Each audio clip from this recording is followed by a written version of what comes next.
Hi friends, आइए अब हम इस वीडियो में जीएसटी रिटर्न का प्रोसेस देखते हैं। सबसे पहले आप यहां पर फाइनल रिपोर्ट्स मेन्यू पर आएंगे और यहां से आप जीएसटी रिटर्न्स पर एंटर की प्रेस कर देंगे। जीएसटी रिटर्न्स की विंडो आपके सामने ओपन हो जाएगी।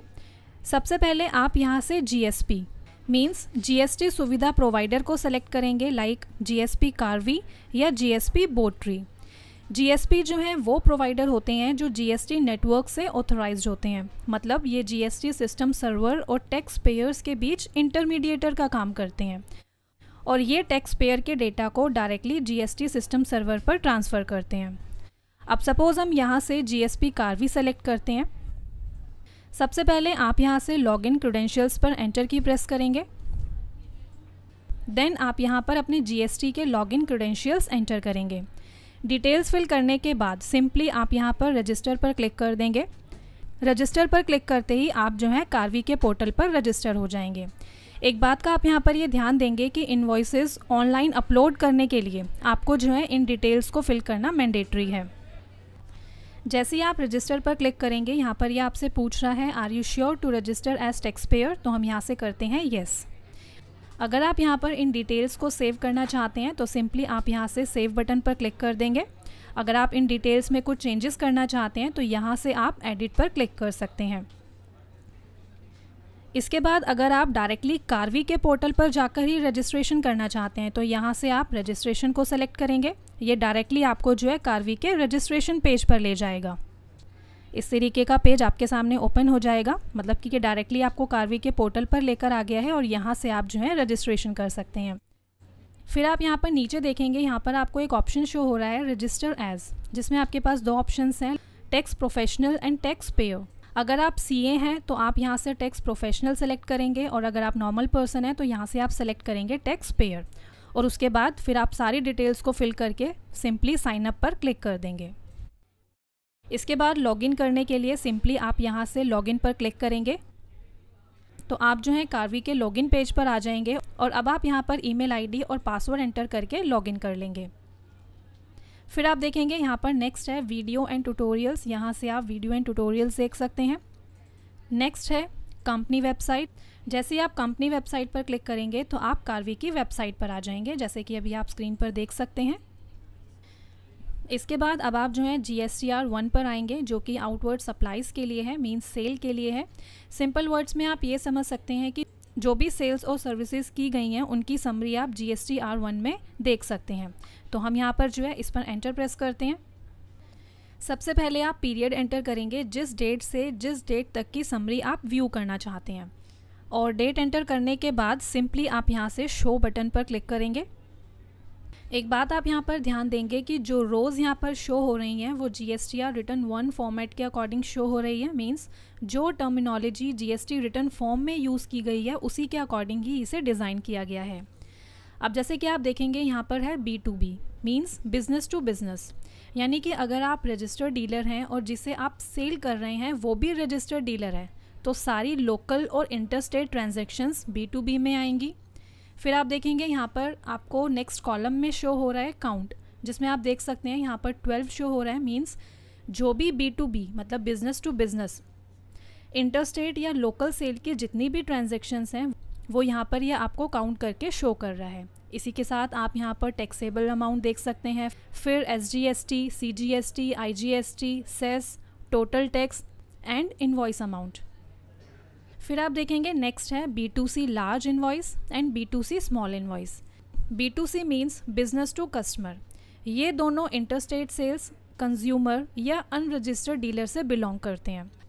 अगर आप कंज्यूमर या अनरजिस्टर्ड डीलर को इंटरस्टेट सेल कर रहे हैं, मतलब कि अदर स्टेट में सेल कर रहे हैं, फॉर एग्जांपल अगर हम दिल्ली से हरियाणा में सेल कर रहे हैं और अगर ट्रांजैक्शन वैल्यू 2.5 लाख से अबव है, मतलब 2.5 लाख से ऊपर है, तो वो B2C लार्ज इनवॉइस में आएगा, और अगर ट्रांजैक्शन वैल्यू 2.5 लाख से बिलो है तो वो B2C स्मॉल इनवॉइस में आएगा। इसी के साथ आप यहाँ पर ये भी ध्यान देंगे कि अगर बायर अनरजिस्टर्ड डीलर है या कंज्यूमर है और अगर आप विद इन स्टेट सेल कर रहे हैं तो अमाउंट चाहे 2.5 लाख से अबव हो या 2.5 लाख से बिलो तो वो B2C स्मॉल इनवॉइस में ही आएगा। और अभी आप यहाँ पर देख सकते हैं B2C लार्ज इनवॉइस में यहाँ पर एक ही ट्रांजैक्शन है, इसलिए आप देख सकते हैं काउंट कॉलम में यहाँ पर हमें ये 1 शो कर रहा है। इसी तरीके से यहाँ पर ये इसका taxable amount, SGST, CGST, total tax, invoice amount आप देख सकते हैं यहाँ पर हमें शो कर रहा है। फिर आप देखेंगे नेक्स्ट है नील रेटेड, मींस अगर कोई स्टॉक आइटम नील रेटेड है, जिन पर कोई टैक्स एप्लीकेबल नहीं है, उनकी ट्रांजैक्शंस आप यहाँ पर देख सकते हैं। फिर है एक्सपोर्ट इनवॉइस, मतलब कि इंडिया के बाहर जो भी सेल हुई है उसकी ट्रांजैक्शंस आप यहाँ पर देख सकते हैं। फिर आप देखेंगे नेक्स्ट है टैक्स लायबिलिटी ऑन एडवांस। यहाँ पर आप देख सकते हैं कि एडवांस के कितने इनवॉइसेस हैं, मतलब कि अगर किसी पार्टी ने एडवांस पेमेंट की है तो अब GST के अकॉर्डिंग हम लाइबल हो जाएंगे कि उस एडवांस पेमेंट पर भी हमें टैक्स पे करना होगा। अदर वर्ड्स में आप ये समझ सकते हैं, अकॉर्डिंग टू GST लॉ, अगर आपको कस्टमर से एडवांस रिसीव हुआ है और during the tax period sales invoice generate नहीं हुआ, तो जो भी एडवांस अमाउंट रिसीव हुआ है उस पर GST कैलकुलेट होगा और वो गवर्नमेंट को पे करना होगा। फिर आप देखेंगे नेक्स्ट है set of tax on advance. इसका मतलब है कि जो आपको एडवांस रिसीव हुआ है उसके अगेंस्ट जो बिल रेज हुआ है उसकी समरी आप यहाँ पर देख सकते हैं। इसके बाद अगर आप यहाँ पर इनकी फर्दर डिटेल्स देखना चाहते हैं तो आप इनमें से किसी पर भी एंटर की प्रेस करेंगे या डबल क्लिक करेंगे। जैसे कि हम यहाँ पर B2B पर एंटर प्रेस करते हैं तो अब आप यहाँ पर B2B की जितनी भी ट्रांजैक्शंस हैं वो आप देख सकते हैं, like customer name, GSTIN, tax type, invoice date, invoice number, bill amount, taxable amount, tax amount और स्टेटस। इसी के साथ आप यहाँ पर नीचे हर बिल की HSN वाइज डिटेल्स भी देख सकते हैं। इसी तरह से अगर आप बाकी की डिटेल्स भी देखना चाहते हैं तो आपको वापस डैशबोर्ड पर जाने की ज़रूरत नहीं है। जैसे कि अगर आपको B2C लार्ज या B2C स्मॉल की डिटेल्स देखनी है तो सिंपली आप क्या करेंगे, यहीं से ही इस ड्रॉप डाउन पर क्लिक करेंगे और यहाँ से आप जिस पर भी स्विच करना चाहते हैं वो आप कर सकते हैं। मतलब कि उनकी फर्दर डिटेल्स को आप यहाँ पर देख सकते हैं। और अगर आप वापस डैशबोर्ड में जाना चाहते हैं तो सिंपली आप यहाँ से बैक बटन पर क्लिक कर लेंगे। इसी के साथ आप देखेंगे राइट हैंड साइड में आपको यहाँ पर ऑप्शंस मिल रहे हैं, like all entries, pending entries आप देख सकते हैं यहाँ पर। अब जैसे कि यहाँ पर फर्स्ट है ऑल एंट्रीज़, मतलब कि जितनी भी एंट्रीज़ हैं वो सब आपको यहाँ पर शो हो रही है। पेंडिंग एंट्रीज़ से आप पेंडिंग एंट्रीज़ देख सकते हैं। फिर नेक्स्ट है अपलोडेड, जिसका मतलब है कि जितनी भी एंट्रीज़ आपके GSP सर्वर पर अपलोड हो गई है वो आप देख सकते हैं। नेक्स्ट है मॉडिफाइड आफ्टर अपलोड, मतलब कि मॉडिफाइड होने के बाद कितनी एंट्रीज़ हैं जो GSP सर्वर पर अपलोड हो गई हैं। फिर आप देखेंगे नेक्स्ट है मॉडिफाइड आफ्टर फाइलिंग, मतलब रिटर्न फाइल होने के बाद कितनी एंट्रीज़ हैं जो मॉडिफाई हुई हैं। और इसके बाद लास्ट है एरर वाइल अपलोड, मतलब कि अपलोडिंग के टाइम किन एंट्रीज़ में एरर आई वो आप एरर वाइल अपलोडिंग के थ्रू देख सकते हैं। फिर आप यहाँ पर नीचे आएंगे तो आपको यहाँ पर कुछ ऑप्शंस मिलते हैं, like view, print and Excel. अगर आप रिपोर्ट को GUI में देखना चाहते हैं तो यहाँ से सिंपली आप व्यू पर क्लिक करेंगे। व्यू पर क्लिक करते ही आपके सामने दो ऑप्शंस अपीयर होंगे कि आप इस रिपोर्ट की समरी देखना चाहते हैं या डिटेल में देखना चाहते हैं। फॉर एग्जांपल हम यहाँ पर सेलेक्ट करते हैं डिटेल्ड, तो अब आप यहाँ पर देख सकते हैं कि इसने हमें यहाँ पर डिटेल्ड रिपोर्ट शो कर दी है। और साथ ही आप देख सकते हैं टॉप पर यहाँ पर ये आपको शो कर रहा है कि आप जो हैं अभी B2B की रिपोर्ट को व्यू कर रहे हैं। जैसे कि आप यहाँ पर देख सकते हैं इस रिपोर्ट में पार्टी नेम है, GSTIN है, SGST, CGST, IGST, cess etcetera. इसी तरीके से आप यहाँ से रिपोर्ट भी प्रिंट कर सकते हैं। जैसे ही आप प्रिंट पर क्लिक करते हैं यहाँ पर भी आपको वही ऑप्शंस मिलते हैं कि आप इसकी समरी प्रिंट करना चाहते हैं या डिटेल में प्रिंट करना चाहते हैं। और इसी तरह अगर आप चाहें तो आप रिपोर्ट को एक्सेल में भी जनरेट कर सकते हैं। तो अब हम जो है वापस डैशबोर्ड पर आते हैं। इसके बाद आप यहाँ पर नीचे जो है इनका टोटल देख सकते हैं कि किस में कितनी ट्रांजैक्शंस हैं, आप देख सकते हैं यहाँ पर। इसी के साथ आप देख सकते हैं कि यहाँ पर ये शो कर रहा है कि कितनी लोकल की ट्रांजैक्शंस हैं, कितनी सेंट्रल की है। यहाँ पर भी आप चाहें तो आप रिपोर्ट को व्यू कर सकते हैं, प्रिंट कर सकते हैं और एक्सेल में जनरेट कर सकते हैं। फिर आप देखेंगे नेक्स्ट यहाँ पर बटन दिया है एक्सेल रिटर्न्स, इस पर क्लिक करते हैं। जैसे आप क्लिक करते हैं तो आपको यहाँ पर ऑप्शंस मिलते हैं, जिनका मतलब है कि अगर आपके पास इन केस इंटरनेट कनेक्टिविटी नहीं है और आप अपनी रिटर्न्स को एक्सेल में कन्वर्ट करना चाहते हैं, और अगर आप अपनी रिटर्न्स को गवर्नमेंट के फॉर्मेट के अकॉर्डिंग करना चाहते हैं, लाइक रॉ, CSV या एक्सेल शीट में, तो यहाँ से आप इन तीनों में से जो भी ऑप्शन आपको ठीक लगता है अपने अकॉर्डिंग वो ऑप्शन आप सेलेक्ट कर सकते हैं। अब सपोज़ हम यहाँ से सेलेक्ट करते हैं GSTN एक्सेल शीट रॉ और यहाँ से स्टार्ट पर क्लिक करते हैं। और आपके पास जो है इस तरह की एक एक्सेल शीट जनरेट हो जाएगी। और ये एक्सेल शीट जो अभी आप देख रहे हैं ये मार्क फोल्डर के GST रिटर्न फोल्डर में सेव हो जाएगी। हम एक बार जो है अपना मार्क फोल्डर ओपन करते हैं तो आप देख सकते हैं कि वो एक्सेल फाइल यहाँ पर जनरेट हो गई है।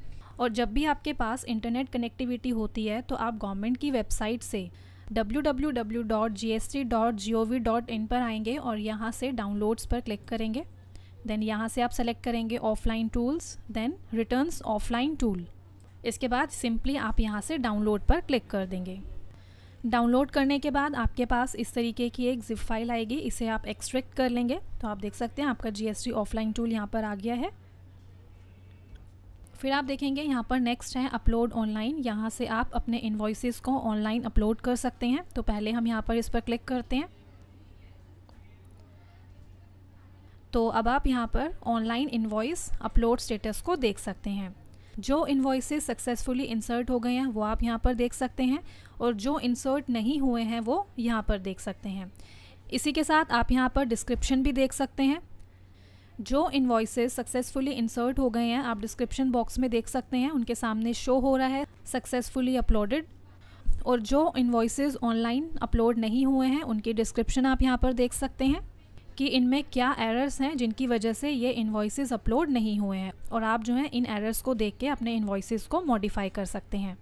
इसी तरह अगर आप यहाँ पर चाहें तो आप इसकी भी एक्सेल फाइल जनरेट कर सकते हैं। यहाँ से सिंपली आप एक्सेल पर क्लिक कर देंगे तो GST रिटर्न फोल्डर में आपके पास 2 एक्सेल फाइल्स जनरेट हो जाएंगी, एक सक्सेस की और एक फेलियर की।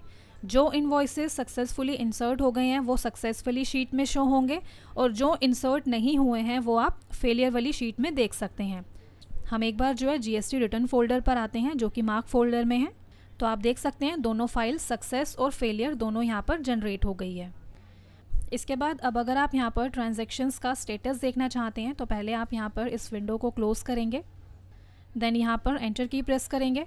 तो अब आप यहाँ पर जो है ट्रांजैक्शंस का स्टेटस देख सकते हैं जहाँ पर आपको अपलोड शो हो रहा है, मींस वो इन्वॉइसेस जो हैं वो अपलोड हो गए हैं, और जहाँ पर एरर शो हो रहा है दैट मींस वो अपलोड नहीं हुए हैं। और एक बात और ध्यान देंगे कि जो इन्वॉइस अपलोड हो जाते हैं उनका कलर ब्लू हो जाता है और जिनके सामने एरर शो हो रही है उनका कलर ग्रीन हो जाता है। और ये जो सारा डेटा है ये अब कार्वी के पैनल पर अपलोड हो गया है। अब अगर आप यहाँ पर कार्वी के पैनल पर आते हैं तो आप यहाँ पर आउटवर्ड सप्लाईज से इन्वॉइसेस को देख सकते हैं, जैसे कि all, B2B, B2C large, B2C small. इसी तरीके से आप यहाँ पर एक्सपोर्ट के डेबिट, क्रेडिट नोट और एडवांस के इन्वॉइसेस भी देख सकते हैं। इसके बाद आइए अब हम यहाँ पर GSTR 2 पर आते हैं, जिसका मतलब है कि जितनी भी इनवर्ड सप्लाईज हैं मींस परचेजेस हैं वो सब GSTR 2 में आती हैं। हम यहाँ पर जो है GSTR 2 पर एंटर की प्रेस करते हैं। यहाँ पर भी आपको जो है पहले पीरियड स्पेसिफाई करना होगा, देन यहाँ से शो पर क्लिक करेंगे। अब जैसे कि आप देखेंगे यहाँ पर है B2B means business to business, यानी कि अगर आप रजिस्टर्ड डीलर हैं और जिससे आप परचेज कर रहे हैं वो भी रजिस्टर्ड डीलर है तो सारी लोकल और इंटरस्टेट ट्रांजैक्शंस B2B में आएंगी। नेक्स्ट है इंपोर्ट ऑफ गुड्स इनवॉइस, मतलब कि फॉरेन सप्लायर से जो गुड्स इंपोर्ट हुए हैं उनके इन्वॉइसेस आप यहाँ पर देख सकते हैं। फिर है इंपोर्ट ऑफ सर्विसेज इनवॉइस, मतलब कि फॉरेन सर्विस प्रोवाइडर से जो सर्विसेज इंपोर्ट की गई हैं वो आप यहाँ पर देख सकते हैं। नेक्स्ट है निल रेटेड इन्वॉइसेस, मतलब कि जितनी भी इनवर्ड सप्लाईज हैं जिन पर टैक्स एप्लीकेबल नहीं है वो इन्वॉइसेस आप निल रेटेड में देख सकते हैं। नेक्स्ट है ISD क्रेडिट, मतलब कि इनपुट सर्विस डिस्ट्रीब्यूटर से जो इनपुट टैक्स क्रेडिट पर रिसीव हुआ है उसकी ट्रांजैक्शंस आपको यहाँ पर शो होंगी। फिर है ITC रिसीव्ड, यहाँ पर आपको रिसीव्ड इनपुट टैक्स क्रेडिट की ट्रांजैक्शन शो होंगी। इसके बाद है tax paid on reverse charges, reverse charges पर जो टैक्स पेड किया है उनकी ट्रांजैक्शंस आप यहाँ पर देख सकते हैं। इसके बाद आता है tax paid under reverse charge on advance, मतलब कि रिवर्स चार्ज ऑन एडवांस पर जो टैक्स पे हुआ है उनकी इन्फॉर्मेशन को आप यहाँ पर देख सकते हैं। और इसके बाद नेक्स्ट आता है क्रेडिट डेबिट नोट्स, यहाँ पर आप परचेज रिटर्न की ट्रांजैक्शंस को देख सकते हैं। अब अगर आप यहाँ पर B2B की फर्दर डिटेल्स को देखना चाहते हैं तो B2B पर आप एंटर की प्रेस करेंगे तो आप देख सकते हैं B2B की डिटेल्स आपको यहाँ पर शो हो गई हैं। नीचे आप देख सकते हैं यहाँ पर ये आपको HSN वाइज जो है इसकी डिटेल्स यहाँ पर शो कर रहा है। इसी तरीके से अगर आप यहाँ से गुड्स इंपोर्ट, सर्विस इंपोर्ट पर स्विच करना चाहते हैं वो आप यहाँ से डायरेक्टली कर सकते हैं। आपको डैशबोर्ड पर जाने की ज़रूरत नहीं है। यहाँ पर भी आप देखेंगे राइट हैंड साइड में, यहाँ पर भी आपको वही सेम ऑप्शंस मिलते हैं जो ऑलरेडी हम डिस्कस कर चुके हैं। इसके बाद अगर आप यहाँ पर नीचे आते हैं तो यहाँ से आप अपनी रिपोर्ट को व्यू कर सकते हैं, प्रिंट कर सकते हैं और एक्सेल में जनरेट कर सकते हैं। ये भी हम GSTR1 में देख चुके हैं। तो अब हम यहाँ पर एस्केप की प्रेस करते हैं। इसी तरह आप देख सकते हैं यहाँ पर है Excel returns and upload online. जो प्रोसेस अभी हमने GSTR1 में देखा वही प्रोसेस फॉलो करके आप इन ऑप्शंस को भी यूज़ कर सकते हैं। अगेन हम यहाँ पर अब एस्केप की प्रेस करते हैं, यस करेंगे। फिर आप देखेंगे यहाँ पर आपके पास दो ऑप्शंस हैं, party wise GSTR1, party wise GSTR2। Means आप यहाँ पर जो है पार्टी वाइज GSTR1 और GSTR2 की रिपोर्ट को देख सकते हैं। एक बार हम यहाँ पर पार्टी वाइज GSTR1 पर एंटर की प्रेस करते हैं। सबसे पहले आप यहाँ पर डेट स्पेसिफाई करेंगे कि किस डेट से किस डेट तक की पार्टी वाइज रिपोर्ट आप देखना चाहते हैं और उसके बाद सिंपली आप यहाँ से व्यू पर क्लिक कर देंगे। डेट स्पेसिफाई करने के बाद सिंपली यहाँ से व्यू पर क्लिक करेंगे। तो अब आप यहाँ पर पार्टी वाइज GST स्टेटमेंट देख सकते हैं। इसके अलावा अगर आप चाहें तो आप यहाँ से रिपोर्ट को प्रिंट भी कर सकते हैं और ईमेल भी कर सकते हैं। फिर आप देखेंगे नीचे आपके पास यहाँ पर ऑप्शन है फ्रीज, सेल और परचेज़। एंटर की प्रेस करते हैं। आप यहाँ पर जो है स्पेसिफाई करेंगे कि किस डेट तक की सेल और परचेज़ को आप फ्रीज़ करना चाहते हैं। एक बात आप यहाँ पर ये ध्यान देंगे कि फ्रीज़ करने के बाद आप सेल और परचेज़ को मॉडिफाई नहीं कर पाएंगे। इसके बाद आप देखेंगे यहाँ पर नेक्स्ट ऑप्शन है अपडेट GST पैच। जैसे ही आप यहाँ पर अपडेट GST पैच पर एंटर प्रेस करेंगे तो GST रिटर्न पैच डाउनलोड होके डाउनलोड्स फोल्डर में आ जाएगा, जैसे कि अभी आप यहाँ पर देख सकते हैं। इसके बाद अब आप यहाँ पर एक बार GST रिटर्न विंडो से एग्ज़िट करके दोबारा से इसमें एंटर करेंगे तो ये क्या करेगा, ये पैच को अपडेट कर देगा। इसी के साथ सॉफ्टवेयर में ये प्रोविज़न है कि अगर नेट पर कोई अपडेशन अवेलेबल है तो सॉफ्टवेयर आपको इंडिकेट कर देगा कि अपडेट अवेलेबल है और आपको जो है इसे टाइम टू टाइम अपडेट करना है। बस इसके लिए आपके पास इंटरनेट कनेक्शन होना चाहिए। और लास्ट ऑप्शन है ऑडिटर्स डिटेल, मतलब कि यहाँ से आप ऑडिटर्स की डिटेल को यहाँ पर फिल करके उसे सेव करके रख सकते हैं। और अगर आप ये डिटेल्स फिल करते हैं तो ये इन्फॉर्मेशन मार्क को मिल जाती है और मार्क इनको अपडेटेड वीडियोस भेज के इन्हें मार्क सॉफ्टवेयर से अपडेट और एजुकेट करते रहेंगे। तो इस तरह से फ्रेंड्स अपने आज के इस वीडियो में हमने मार्क सॉफ्टवेयर में GST रिटर्न का प्रोसेस देखा। Thank you.